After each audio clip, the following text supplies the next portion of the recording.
nunca vio el Códice Calixtino, a pesar de que apareció en un garaje de su propiedad y aunque inicialmente reconoció ante el juez instructor haberlo robado.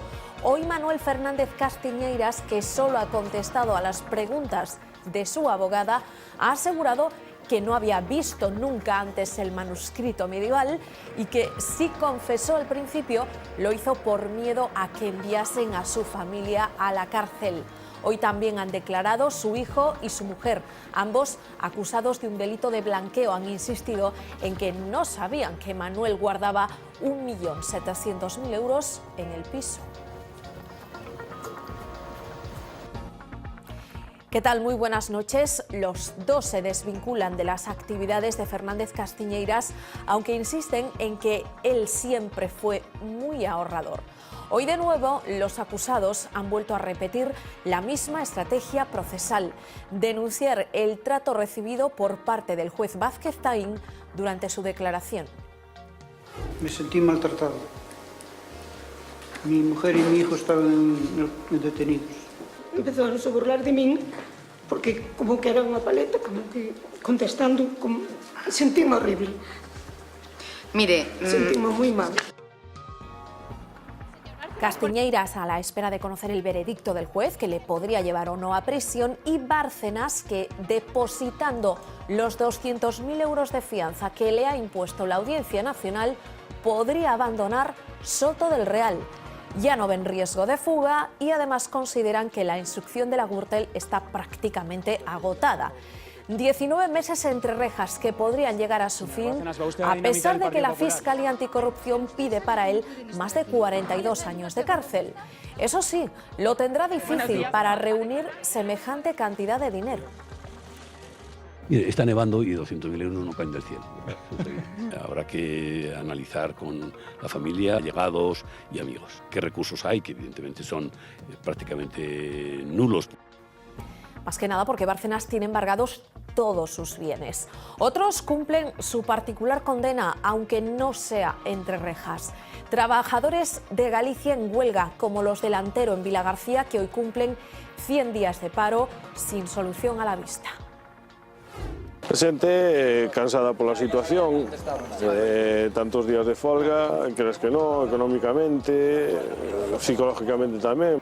Uns cuantos meses xa, despois de que saímos de dentro das instalacións, pois aquí nos puxamos e primeiro unha caseta dentro da barreira, despois fora. Un trabajador que está un día de huelga pierde un día de sueldo.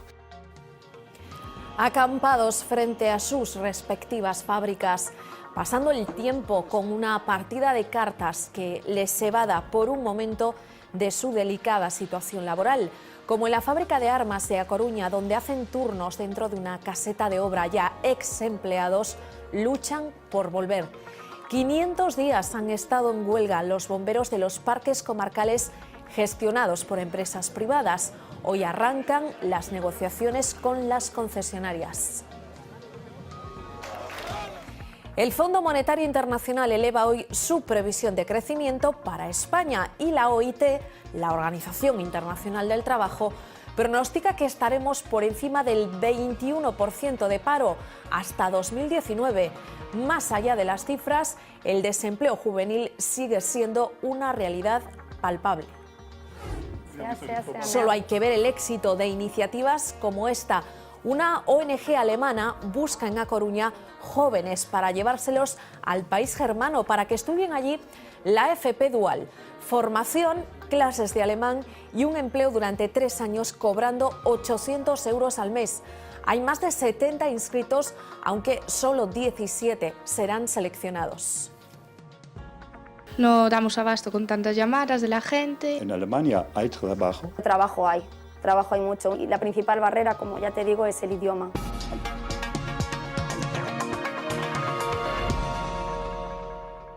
¿Vio en algún momento usted el Códice Calixtino?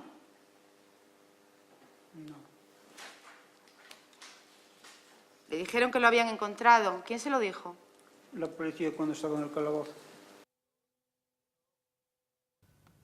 Pues eso, que no sabe nada del códice ni de los casi 2 millones de euros que se encontraron en su casa.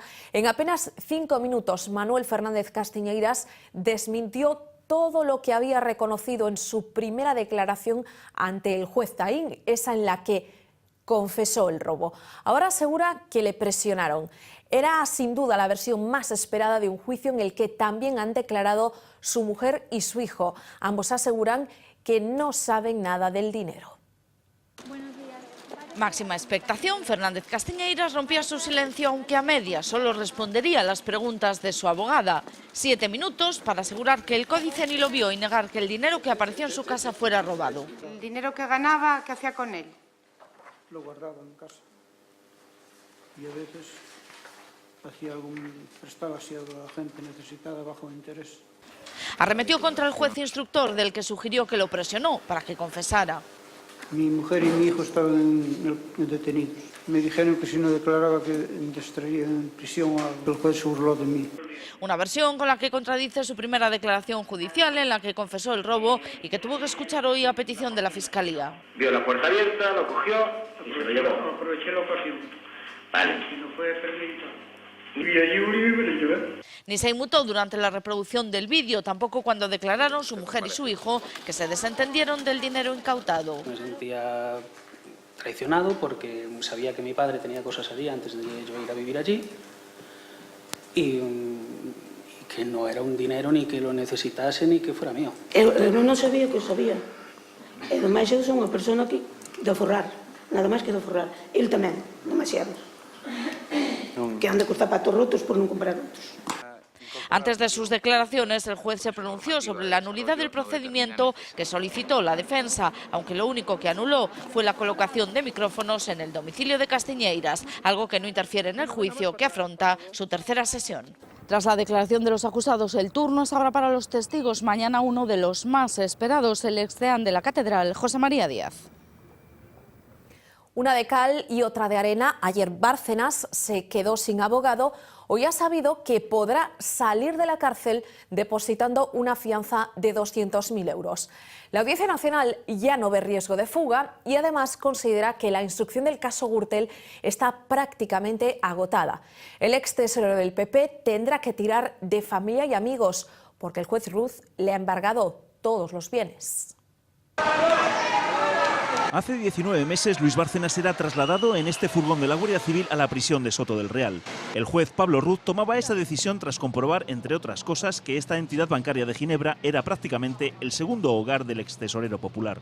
Ahora, 19 meses después, Luis Bárcenas podría abandonar la cárcel de Soto del Real si es capaz de reunir los 200.000 euros que la Audiencia Nacional le ha impuesto de fianza. Habrá que analizar con la familia qué recursos hay, que evidentemente son prácticamente nulos porque todas sus cuentas y todos sus bienes están bloqueados y con prohibición de disponer, pero en fin, eso es algo que intentará solucionarse por parte de la familia, allegados y amigos. Consiga o no consiga el dinero, a la cuarta ha ido la vencida. Esta vez la audiencia, en contra del criterio mantenido en sus 3 anteriores pronunciamientos, entiende que ya no existe riesgo de fuga por parte del extesorero popular. El elemento nuevo que añaden los jueces es que la instrucción de la causa prácticamente ha terminado, lo que conllevaría que ya no estaría en su mano destruir pruebas. En lo que abiertamente cambian de opinión los jueces de la Sala de lo Penal, que rectifican el criterio mantenido por el juez Ruz, es en la apreciación del riesgo de fuga. En contra de lo que opinaban hace 7 meses, esta vez sostienen que Bárcenas tiene arraigo social, familiar y laboral para recuperar la libertad sin que le tiente huir. También apuntan que Bárcenas carece de antecedentes penales. En el Partido Popular hoy como si nada, como si no fuera con ellos, alegando que Bárcenas ya no forma parte del partido. Decisión muy criticada en el conjunto de la oposición. El PSOE pedirá el reingreso en prisión del extesorero y solicitará la comparecencia de Rajoy para que hable de la presunta financiación ilegal de la formación popular. Nuestro respeto a las decisiones judiciales de una persona que además en este momento ya no está en el Partido Popular. Bueno, a mí la situación procesal de este señor me es absolutamente indiferente. Ya ha perjudicado la imagen del Partido Popular, desgraciadamente. ¿Preocupa que esté en la calle? ¿Le preocupará a él? A mí no. Salida inminente y salida indignante. Nadie entiende que el tesorero del Partido Popular, al que se piden 40 años de prisión por corrupción, vaya a salir de prisión después de que no ha colaborado con la justicia, de que no se ha arrepentido de sus delitos. Esperemos que la petición de aguanta del señor Rajoy al señor Bárcenas no se convierta en un premio. Esto es absolutamente lamentable. Que no se haya iniciado el juicio y que por el alargamiento del tiempo y por el cumplimiento de los plazos pues salga a la calle. Y esta es una demostración más de que la justicia no funciona bien en España. En su garaje de Baqueira. Señor Bárcenas, ¿va usted a dinamitar el Partido Popular? Pero ustedes saben que no pueden estar aquí. En el portal de su casa. ¿Por qué ha dimitido si era inocente? En el aeropuerto, la vida de Bárcenas retransmitida en directo. Se convirtió en un habitual de las televisiones y para el PP en una pesadilla difícil de explicar. La indemnización que se pactó fue una indemnización en diferido y como fue una indemnización en diferido, en forma efectivamente de simulación. El extesorero llevaba tiempo investigado por la trama Gürtel. ¿Está usted tranquilo por su presunta implicación en el caso Gürtel? Pero sus 48 millones en Suiza hicieron estallar el caso Bárcenas. Su venganza llegó en forma de estos papeles. Supuestamente demostraban una caja B en el Partido Popular y el pago de sobresueldos bajo manga. Rajoy lo desmintió vía plasma. Es falso. Y también del brazo de Merkel. No es cierto, salvo alguna cosa. Bárcenas contraatacó, publicó sus SMS con Rajoy. Luis, lo entiendo, sé fuerte. Y a Rajoy le tocó pedir perdón en un pleno extraordinario un 1 de agosto. Me equivoqué. Claro que para entonces Bárcenas acababa de entrar en la cárcel y allí ha pasado 1 año y medio. En esta entrevista decía sentirse discriminado. Ahora, si logra pagar la fianza, le volveremos a ver entrar, salir y quizás hablar. Un Bárcenas de alto voltaje con unas elecciones a la vuelta de la esquina. El acto de conciliación entre Esperanza Aguirre y Podemos ha fracasado. Ella no rectifica, se niega a indemnizar a la formación de Pablo Iglesias, así que esta se va a querellar contra la presidenta de la Comunidad de Madrid. Aguirre, recordamos, vínculo a Podemos con el chavismo y con ETA.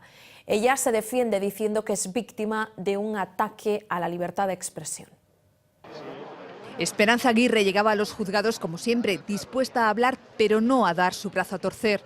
Si quieren conciliar conmigo es facilísimo, con que digan que están contra el chavismo, el castrismo y ETA es suficiente. No resultó tan fácil. El acto de conciliación era la última oportunidad para que Podemos retirase la querella contra la presidenta del Partido Popular madrileño. Le exigen que se retracte de sus acusaciones de apoyar a ETA, al chavismo y al castrismo. Ella ha vuelto a echar leña al fuego. Es el apoyo de Podemos a ETA, a nada menos que a Bolinaga.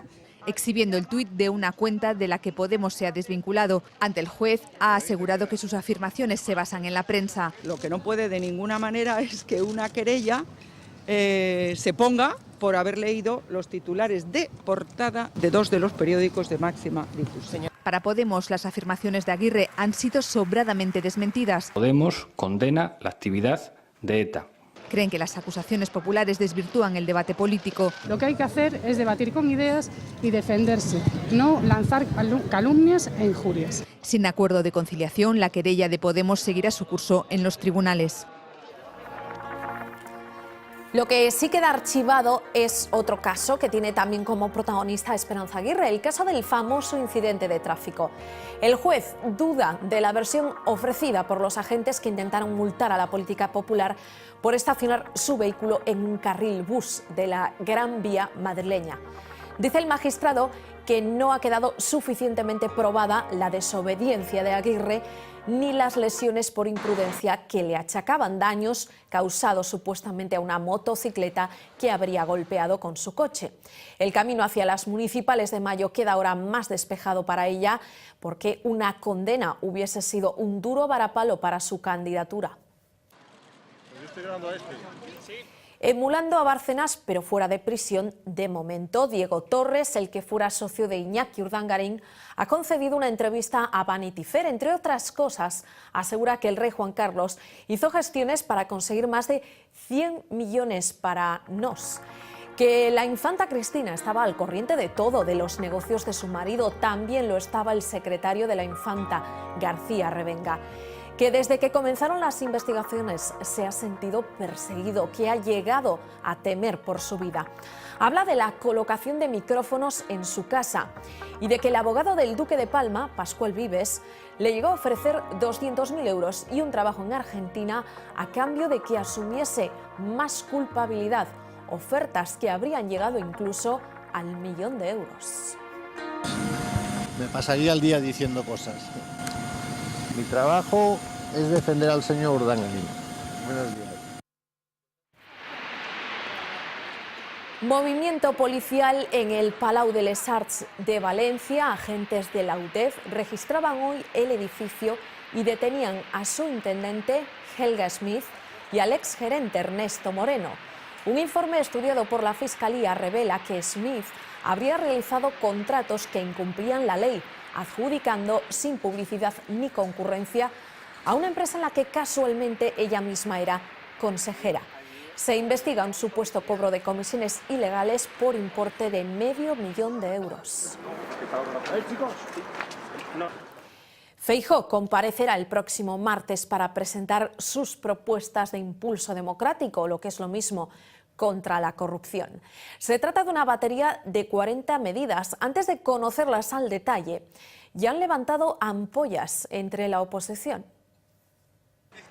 Estos hombres no están activos en la política gallega, pero Marcial Dorado, Pablo Crespo o Pachi de Lucas sonarán, y mucho, en el primer pleno del año. Aínda non deu explicacións convincentes a este Parlamento e a sociedade galega, en primeiro lugar, das súas relacións perigosas. Intentarán que dé esas explicaciones en la cita en Oórreo. Feijóo pidió la comparecencia no para hablar de casos de corrupción, sino para presentar sus medidas de impulso democrático. Hai que prever a corrupción, pero hai que ter un impulso democrático máis amplo.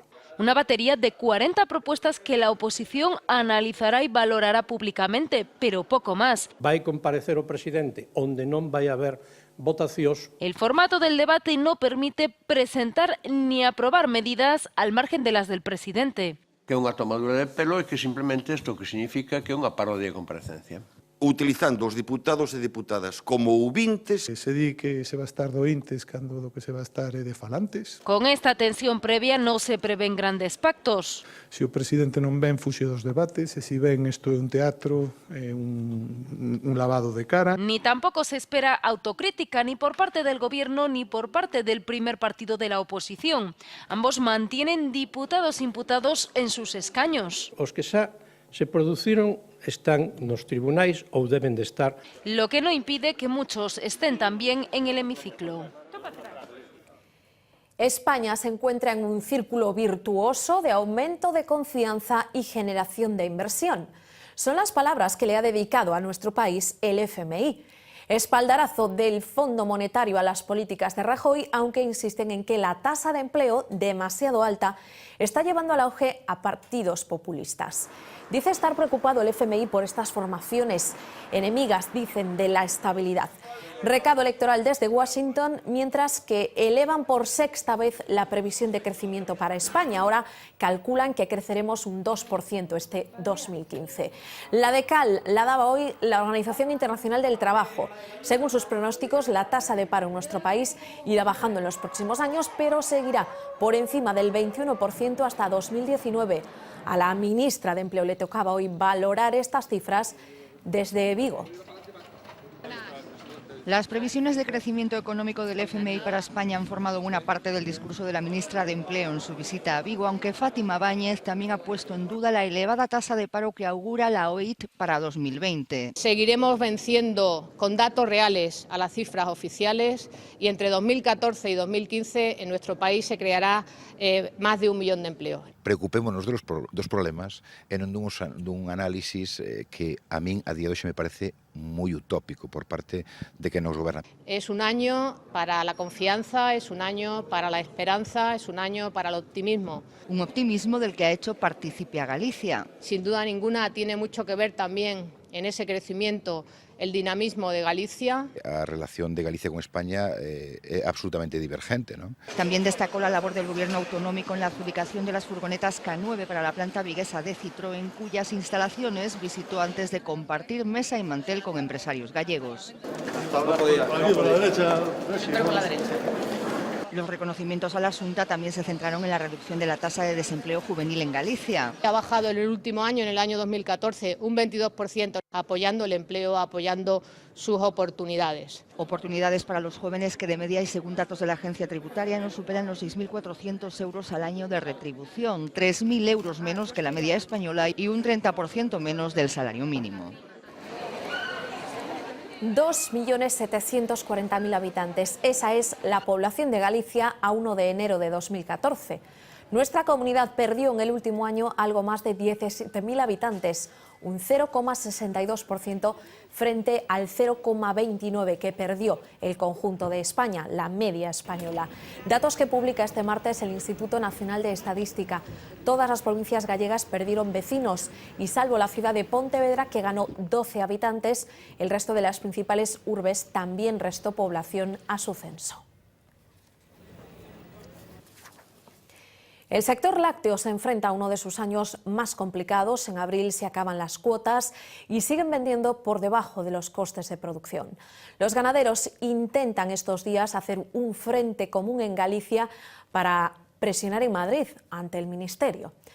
El sindicato Unión Agraria se reunía hoy con los grupos parlamentarios, lo volverá a hacer en los próximos días. Pretenden acordar las líneas rojas para luego trasladarlas al Gobierno. Piden a la capital que tome en cuenta la postura de la comunidad en la redacción del nuevo decreto que regula las relaciones entre sector primario, industria y distribución. Denuncian que la leche gallega se sigue utilizando como producto reclamo. Temos que ser capaces, no conxunto de Galicia, de plantear alternativas concretas, porque no leite a nos vai moito. Se deixamos que vai adiante a reforma que quere o Ministerio e as industrias lácteas, pois estaremos nunha situación realmente moi grave, porque no 1 de abril a presión dos precios que temos neste momento se sumará a presión do volumen de produción e a garantía de recollida de leite. Otro conflicto, el que mantienen los trabajadores de la cartonera Lantero con la dirección de la empresa, que se enquista. Hoy se cumplen 100 días de huelga. Y no hay una solución en el horizonte. Las negociaciones están paradas y la empresa ya ha despedido a 48 trabajadores a través de un ERE que la plantilla ha llevado a los tribunales. La dirección también ha denunciado a los trabajadores por huelga ilegal. Todo comenzó a finales de septiembre, cuando la empresa de Vilagarcía comunicó su intención de despedir a 12 personas, subcontratar a otras 20 y rebajarle el salario al resto de la plantilla. Ahí estallaba el conflicto y 3 meses después, trabajadores en huelga y extrabajadores continúan con su campamento a las puertas de las instalaciones. Xente cansada pola situación, tantos días de folga, crees que no, económicamente, psicológicamente tamén. Nós temos todos moi claro que estas medidas que tomaron contra a plantilla non eran necesarias, tratáronnos como se fósemos delincuentes e iso é o que máis coraxe dá a plantilla para seguir unida e seguiremos porque consideramos que temos a razón.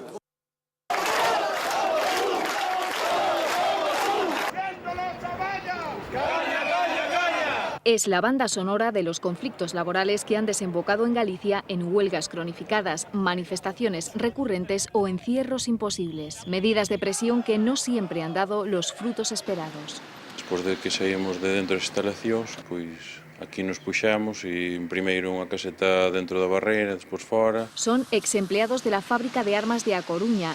En esta caseta a las puertas del recinto mantienen viva su reivindicación, que les devuelvan sus puestos de trabajo. Atrás quedó este momento de esperanza cuando, tras un mes de encierro en las instalaciones, salieron con la promesa de que el nuevo comprador garantizaría sus empleos. É moi forte a nivel psicológico, de presións, facíamos un pouco, digamos, de psicólogos, non? Siguen sin trabajo. Mañana el Tribunal Supremo decide sobre el cierre de la fábrica, casi 2 años después de que se iniciara el conflicto. 500 días han estado en huelga los bomberos de los parques comarcales gestionados por empresas privadas. Un trabajador que está un día de huelga pierde un día de sueldo. Hay que tener en cuenta que muchas familias están subsistiendo con un único salario. Hoy han abandonado la huelga para comenzar las negociaciones con las empresas concesionarias, pero siguen sin conseguir su objetivo. Ellos sí lograron su meta. Después de 2 meses de huelga de recogida de basuras en Lugo, la empresa concesionaria anuló los despidos y renovó el convenio. Las multitudinarias manifestaciones de los trabajadores de Alcoa en A Coruña también salvaron su futuro. Tras semanas de tensión, la empresa decidió no echar el cierre y mantener los 169 puestos de trabajo. Ellos también llevan en huelga más de un mes. Los médicos de urgencias del Meixoeiro se han reunido esta tarde con representantes de la gerencia del área sanitaria de Vigo, pero el encuentro ha terminado sin acuerdo. El hospital plantea aumentar en una persona el turno del sábado, es decir, pasar de 4 a 5 médicos. Para los profesionales que llevan semanas criticando que se encuentran bajo mínimos y más con las urgencias saturadas, es imprescindible aumentar también el personal en el turno del domingo y el de noche de martes a jueves, donde solo 3 facultativos atienden a todos los enfermos. Lo que dicen es que si desconvocamos la huelga, que se negociarían unas horas, pero no sabemos ni qué, ni cómo, ni en qué circunstancias. Hace mes y medio nos ofrecían 15 horas, ahora ofrecen menos que hace un mes y medio, 12 horas. Un facultativo más los sábados supone 12 horas a la semana. Nuestros siguientes protagonistas no tienen estudios universitarios ni FP, buscan un futuro laboral en Alemania. Más de 70 jóvenes gallegos se han inscrito para intentar que los elijan en un programa de formación que derivará en un sueldo de 800 euros durante 3 años. En esta Academia de Alemán de A Coruña no para de sonar el teléfono. ¿Y si me pasas tus datos? La ONG alemana Social Work los seleccionó para tramitar las solicitudes de los jóvenes que quieran apuntarse a la nueva convocatoria de formación dual que financia el gobierno germano. Llevan ya 70 inscritos. No damos abasto con tantas llamadas de la gente. Los miembros de la ONG han visitado Galicia, la comunidad agraciada, para conocer más de cerca el ambiente de los aspirantes. Yo soy gallega, mi jefe tiene predilección por Galicia, siempre le ha gustado mucho, incluso ha hecho el Camino de Santiago. Ellos son también los encargados de hacer la selección. Solo 17 serán los elegidos. El programa empieza ya como muy tarde. Empieza en marzo. Tienen que tener como mínimo la ESO. También pueden contar con un título universitario, aunque no con FP. Buscamos gente joven, entre 18 y 27 años, que tengan ganas de trabajar y venir a Alemania para formarse. Primero tendrán que aprender aquí alemán y obtener el B1. Luego tienen asegurado un puesto durante 3 años y un sueldo de 800 euros al mes en la región de Colonia. Lo compatibilizarán con formación en los sectores ofertados: informática, electrónica, automoción y turismo. Trabajo hay mucho. Ich unterrichte Deutsch. ¿Esto qué es? Yo doy clases de alemán. Un sueño para cualquiera de los jóvenes que hoy están en el paro y que saben que sin alemán no hay opciones en el país de Merkel. Sí, si no, se sienten perdidos ahí. Claro, algún día a ver si se puede ir para allá y encontrar algo allá. Dejan claro que no será un camino de rosas, exige trabajo. El puesto lo ponen ellos. Y este que ven es el animado ambiente que hoy había en Marín para optar al puesto de sepulturero. Santiago, el actual, se jubila, así que se ha convocado un examen para elegir a su sucesor. Se han presentado casi 50 candidatos, entre ellos un licenciado en Historia y un ingeniero. La mayoría parados, muchos de larga duración, deberán pasar ahora un examen práctico. Gran éxito de una oferta que consiste en un puesto fijo por un salario de unos 1.000 euros. Lo de trabajar con los muertos es un inconveniente menor. Muy a gusto, además. Es un sitio donde trabajaría bien. Aparte de lo que es la exhumación de los cadáveres, o tendría que quitar algunas cenizas, que también me gusta el tema ese mucho. Pues mira, son 900 euros que tienes a mayores. Hay gente que le da un poco de reparo el tema de cadáveres, de cosas así. A mí no tengo problema por eso. Con los tiempos que corren, pues es normal que haya aumentado el número de aspirantes. Es un puesto prácticamente fijo para toda la vida. Lo del yuyu es más mental que otra cosa, ¿no? Más bien mental y oloroso, a veces. Eso es lo del yuyu. Detuvo su coche en plena AP9, dio marcha atrás y acabó aparcando en pleno carril derecho de la autopista. Se bajó del coche sin chaleco y empezó a hacer gestos a los vehículos que pasaban para intentar que alguno parase. Quería pedirles indicaciones. Sucedió el pasado 23 de diciembre y la conductora acaba de ser condenada a 8 meses de cárcel y 2 años y medio de retirada del carné de conducir tras ser identificada por las cámaras de la DGT. Cuando consiguió que un coche se parase para darle explicaciones de por dónde salir de la autopista, Los dos vehículos ocuparon la calzada durante más de 40 segundos. En ese tiempo, 115 coches se vieron obligados a frenar o esquivar el obstáculo, llegando a producirse retenciones en la zona.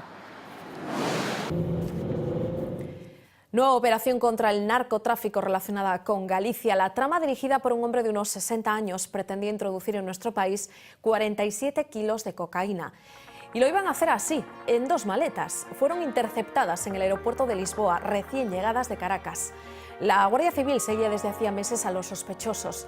Sabían que estaban estudiando distintas rutas para introducir la droga en España y pudieron detener in fraganti a uno de los miembros de la red mientras recogía las maletas en el aeropuerto.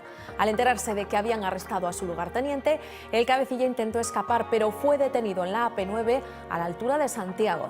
3 personas más fueron arrestadas en la provincia de A Coruña y otra más en Pontevedra.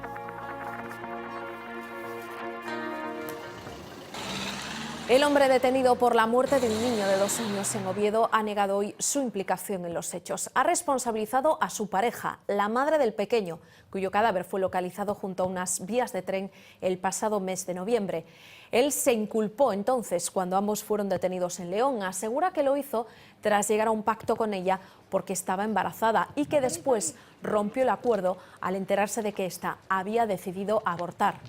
Natural de Cambre, de 33 años, ahora dice que se enteró de lo que había pasado cuando la madre le confesó que se le había ido la mano.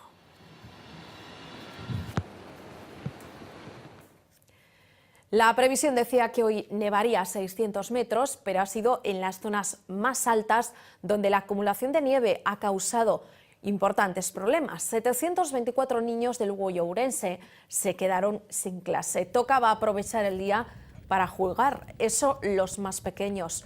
Los mayores que podían se han quedado a cubierto del frío helador y los que salían a la carretera se enfrentaban a vías por momentos complicadas en estos días y solo en Lugo las máquinas han esparcido 63 toneladas de sal.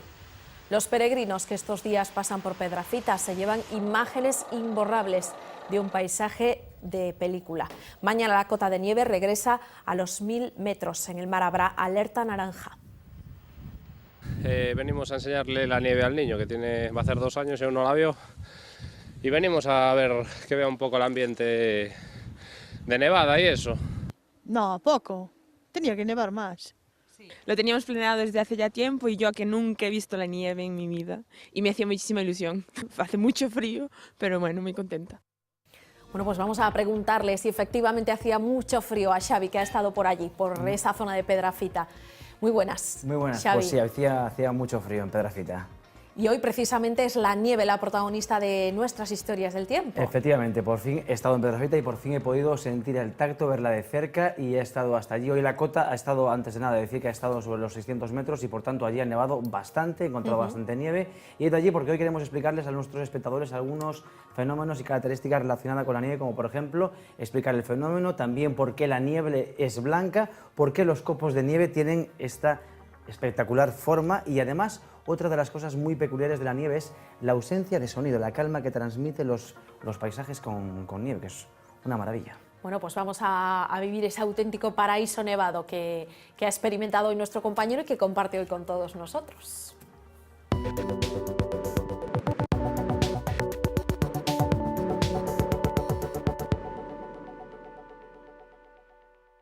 Solo el fuerte viento que ha soplado hoy ha evitado que el único sonido que hubiésemos podido escuchar a nuestro alrededor fuese el de nuestras pisadas. Ocurre tanto en los bosques como en las ciudades. Si buscas silencio, un ambiente nevado es una buena opción. Si esto é así porque a neve realmente cando está recén caída ou caendo no chan ten moito aire no medio, é dicir, cando pisamos de feito notamos como compactamos rapidamente. Entón, toda esa neve, ese aire o que fai é que o sonido non é máis que ondas de presión e o que fai é diminuir ese tipo de ondas. Fai un traballo como corcho, por exemplo, nos estudios de sonido ou nos estudios de radio. Esta nieve que se acumula bajo nuestros pies tiene su origen en lo alto de la atmósfera. Al igual que la lluvia, es un fenómeno que requiere un punto, como un grano de polvo, por ejemplo, a partir del cual el vapor de agua comience a compactarse. Necesita además temperaturas bajas, muy por debajo de los 0 grados. Porque temos a idea de que por debaixo de cero a auga pasa de líquido a sólido, pero eso non é exactamente así. Se a auga é pura, pode estar bastante por debaixo dos 0 graus nun estado que se denominaría estado metaestable. Entón, necesitamos enfriarlo moito máis ou darlle calquera golpe, por exemplo, e entón automáticamente pasa a estado sólido. Una vez formados los cristales de hielo se produce uno de los procesos más bellos de la naturaleza. Empieza con un prisma hexagonal. Poco a poco va uniéndose con más agua en estado sólido y creciendo a través del ángulo de ese prisma, formando un copo de nieve. Dicen que no hay dos iguales. De que depende a forma exacta de cada copo? Pois depende da temperatura, da humidade e, bueno, de moitos outros parámetros, incluso pois, dos diferentes temperaturas que vaya tendo a medida que vai avanzando pola atmosfera. Pero, en principio, todo parte dunha cristalización hexagonal e dun crecemento a partir dos ángulos dese prisma.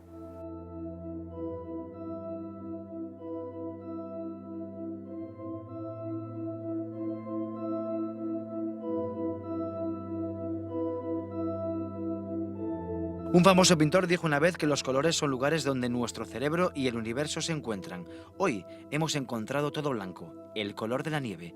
¿Pero por qué? Bueno, realmente branco é a neve cando está no suelo.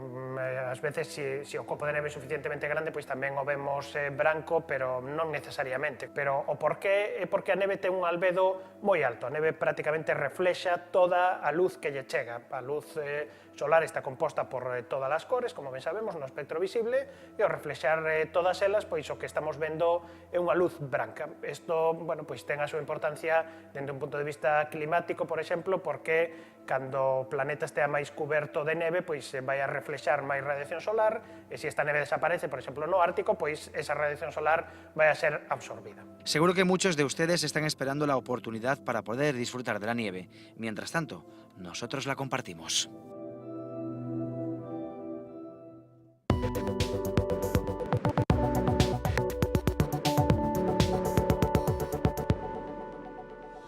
Bueno, te lo has pasado como un niño, Xavi, nos queda claro. Totalmente. Que te encanta la nieve y mañana tendrás más. Y mañana tendrás más, pero la cota de nieve va a subir un poquito hasta los 1000 metros de altura. Mañana va a ser una jornada un poquito más agradable que hoy, lloverá en forma de chubascos. Eso sí, hay que destacar el viento de componente norte, sensación de frío y también en el mar ese aviso de color naranja por olas de hasta 7 metros de altura. Y que podrían aparecer pendientes de esas posibles mareas vivas. Que Exactamente, a veces... va a coincidir todo, además con viento del noroeste, así que habrá que tener mucho cuidado. Pues muy atentos a la previsión del tiempo para mañana miércoles.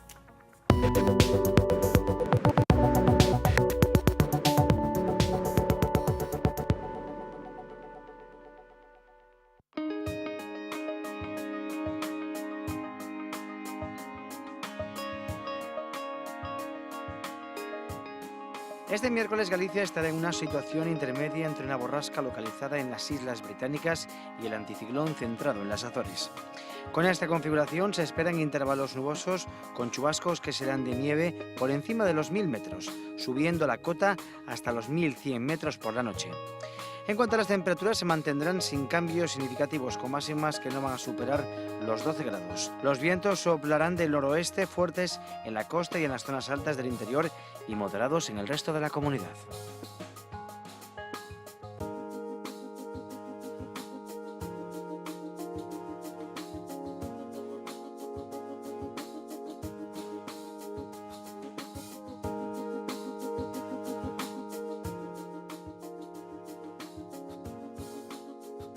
El miércoles la masa de aire frío comenzará a desplazarse hacia el este de la península ibérica, aunque Galicia se mantendrá en una zona atmosférica húmeda y inestable.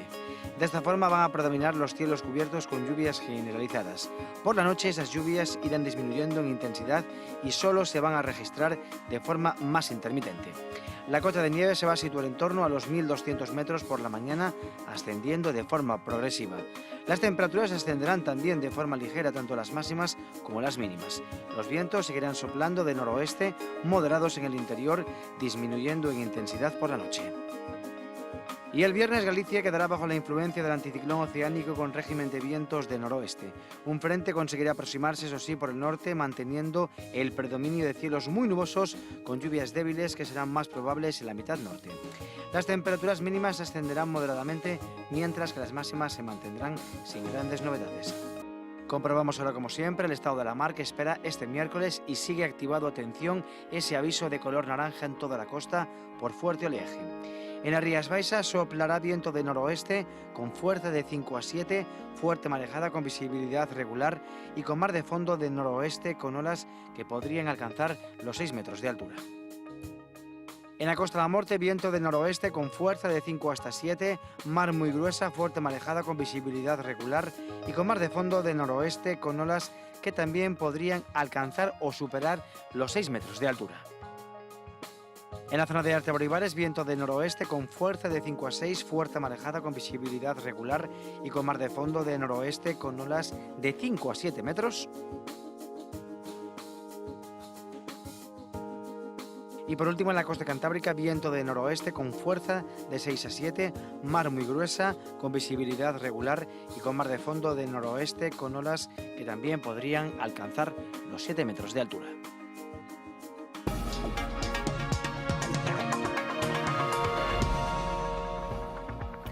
Nombre propio de la jornada, sin duda, Luis Bárcenas. De este asunto se seguirá hablando y de muchos otros aspectos de la actualidad dentro de unos minutos, a partir de las 10, en Vía V. Fernanda, muy buenas noches. Efectivamente, nombre propio, pero no nos adelantemos. A partir de las 10 de la noche nos va a acompañar un superhéroe. No les voy a decir nada más, van a tener que esperar hasta entonces para descubrir de quién se trata. Va a ser antes de que efectivamente hablemos de ese señor que fue tesorero del Partido Popular y que se llama Luis Bárcenas. Ha habido esos sobresueldos en el Partido Popular, ¿qué es lo que puede decir? Son otros los que tienen que ocultar. No es cierto, salvo alguna cosa. Y son otros los que tienen que explicar de dónde salen esas cuentas en Suiza de las que nadie habla ya. Falso. Todo esto es una manipulación. Lo lamento, pero fue así. Me equivoqué. Señor Bárcenas, ¿está usted tranquilo por su presunta implicación en el caso Gürtel? Mariano Rajoy ha cobrado dinero negro. Evidentemente no. Me equivoqué al mantener la confianza en alguien que ahora sabemos que no la merecía. ¿Una situación como esta? No temo a la verdad. Era una persona de confianza. Ruego silencio. Silencio. Señor, buenos días. No tiene nada que ver con el Partido Popular.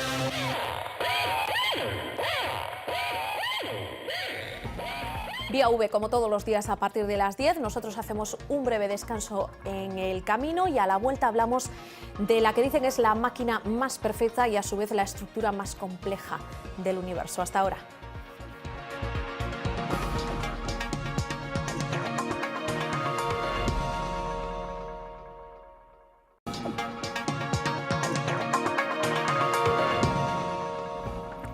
Hoy nos acompaña en la mesa de los informativos de V Televisión María Jesús Sobrido. Ella es neuróloga y desde hace muy poquitas horas coordinadora de la Comisión de Estudio de Ataxias y Paraparesias Espásticas Degenerativas de la SEN, la Sociedad Española de Neurología. María Jesús, muy buenas noches. Buenas noches. Y no sé si decirte enhorabuena por este nombramiento porque siempre supone un poquito más de trabajo, pero me comentabas seguir trabajando desde Galicia, desde un lugar desde el que queréis dar a conocer más este tipo de enfermedades neurodegenerativas vinculadas muchas veces al tema de la genética.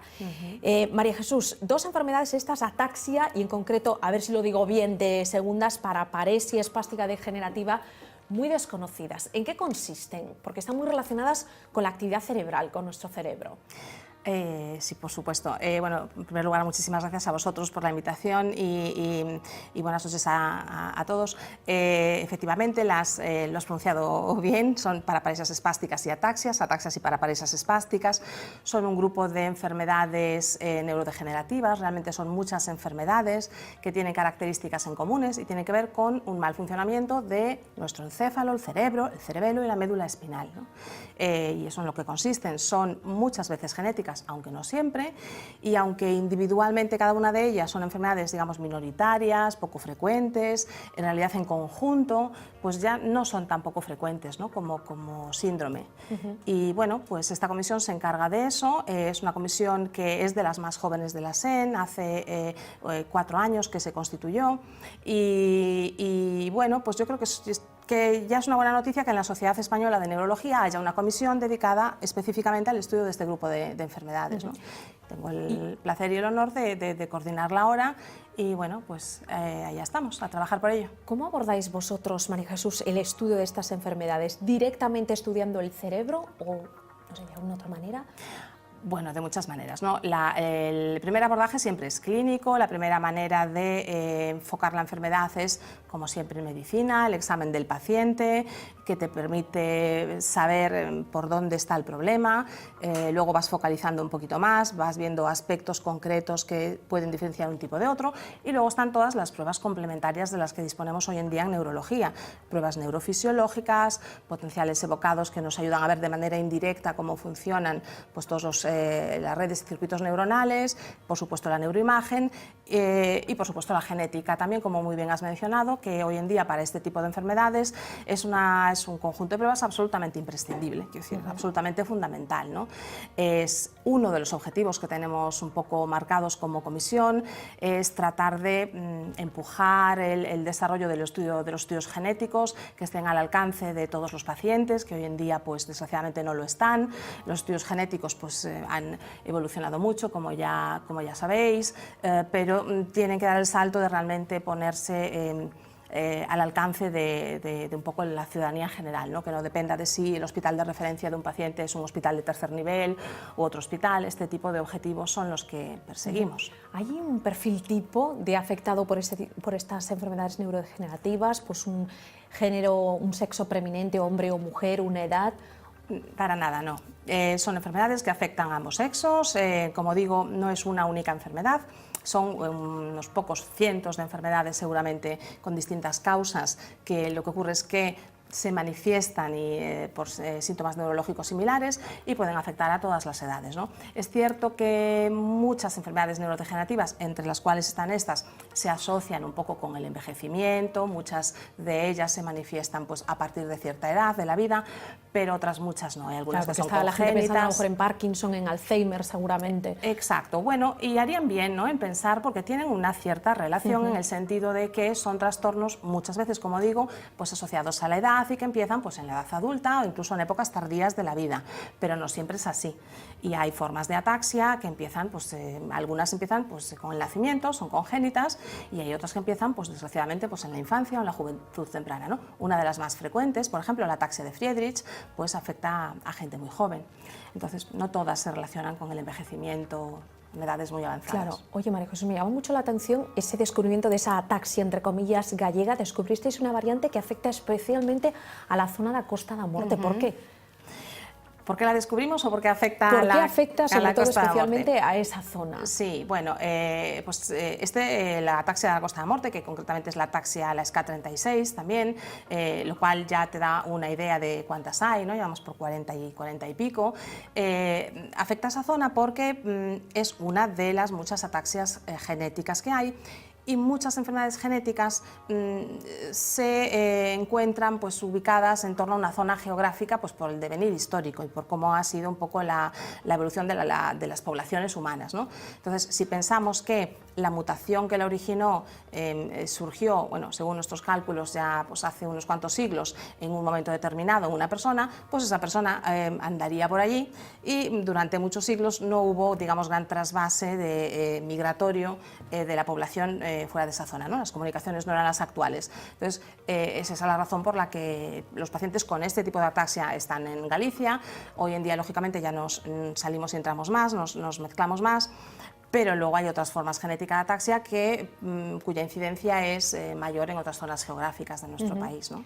María Jesús, ¿y tenéis cifrado el número de afectados que puede haber en Galicia, tanto de ataxia como de paraparesia espástica? De manera exacta no, ese es un trabajo, es otra de las tareas pendientes, no solo en las ataxias y paraparesias, sino en general en muchas enfermedades genéticas, que son todavía necesarios buenos estudios epidemiológicos. Son difíciles de hacer, llevan mucho tiempo, tenemos una idea aproximada en base un poco a estadísticas generales, ¿no?, de España y de fuera de España. Puede que haya pues, aproximadamente un paciente por cada 100.000 habitantes, más o menos, con estas formas raras de ataxia. Es probable que más, que algunas estén infradiagnosticadas. Si metemos todo el conjunto de ataxias y paraparesias en el mismo saco, pues a lo mejor nos vamos hasta 4 o 5 por 100.000 habitantes. En cualquier caso, son enfermedades poco frecuentes. Y no hay un catálogo, un estudio epidemiológico realmente profundo y, bueno, estaría pendiente también, ¿no?, un poco de hacerlo. Poco frecuentes, pero vosotros pedís, sería lo ideal que Galicia contase con una unidad especializada.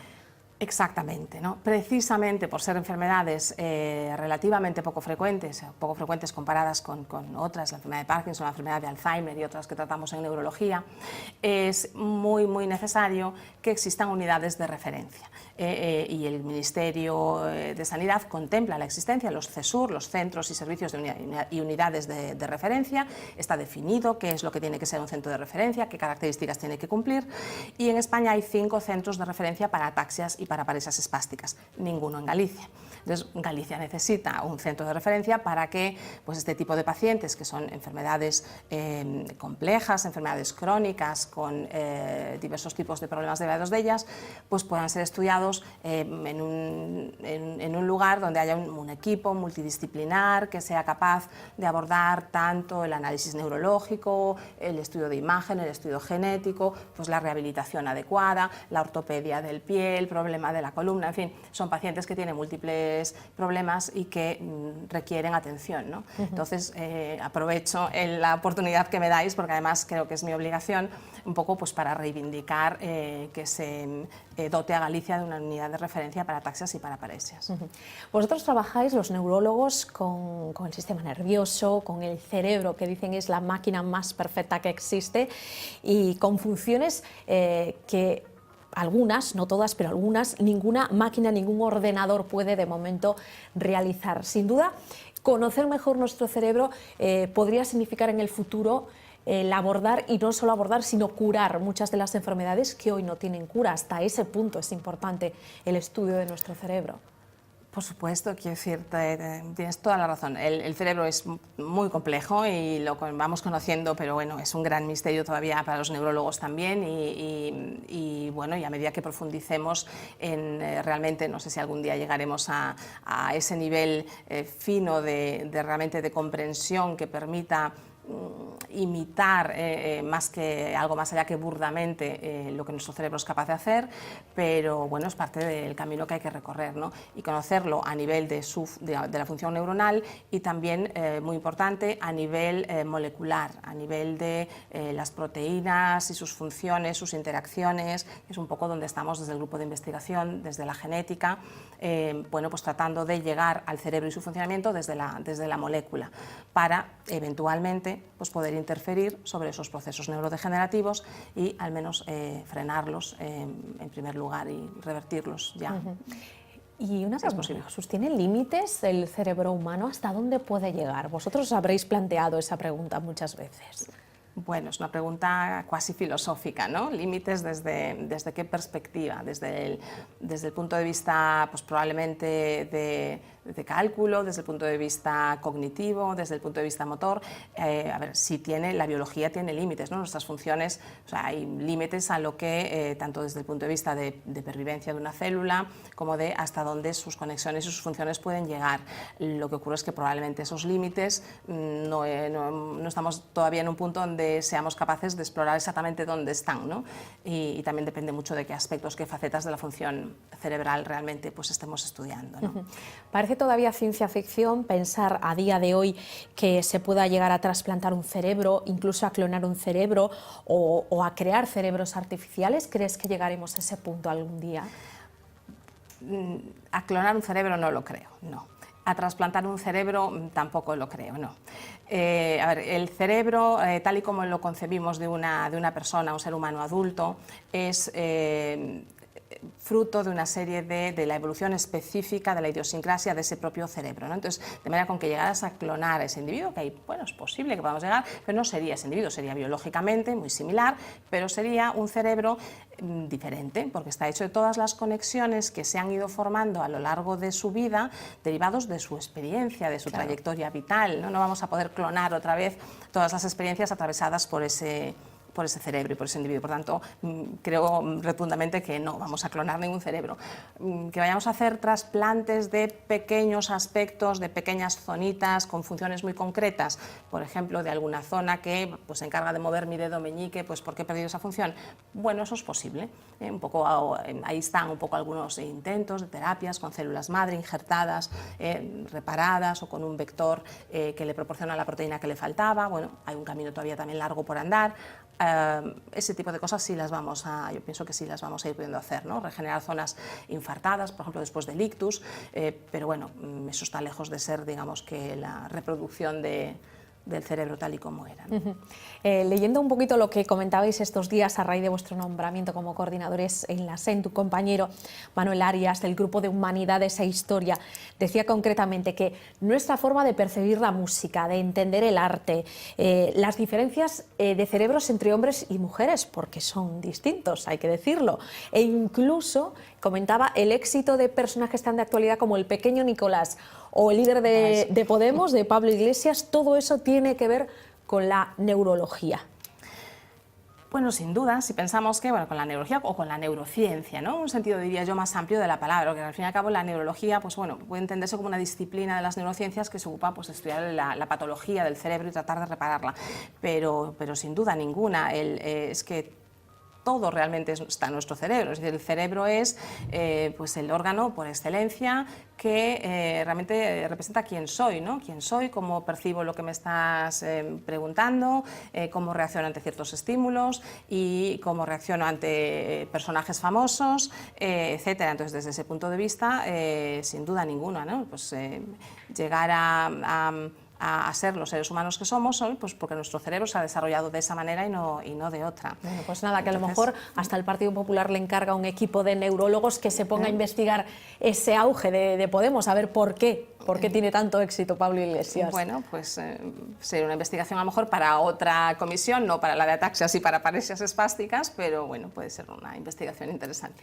Bueno, pues María Jesús Sobrido, ha sido un auténtico placer hablar estos minutos contigo. Placer fue mío, de verdad. Y nada, enhorabuena por ese nombramiento. Gracias. Y a seguir investigando ese mundo tan apasionante que es el cerebro. Seguiremos trabajando por los pacientes. Gracias María María Jesús. Nos marchamos, se quedan como cada noche con Vía V y nosotros volvemos mañana a las 9 menos 5. Adiós.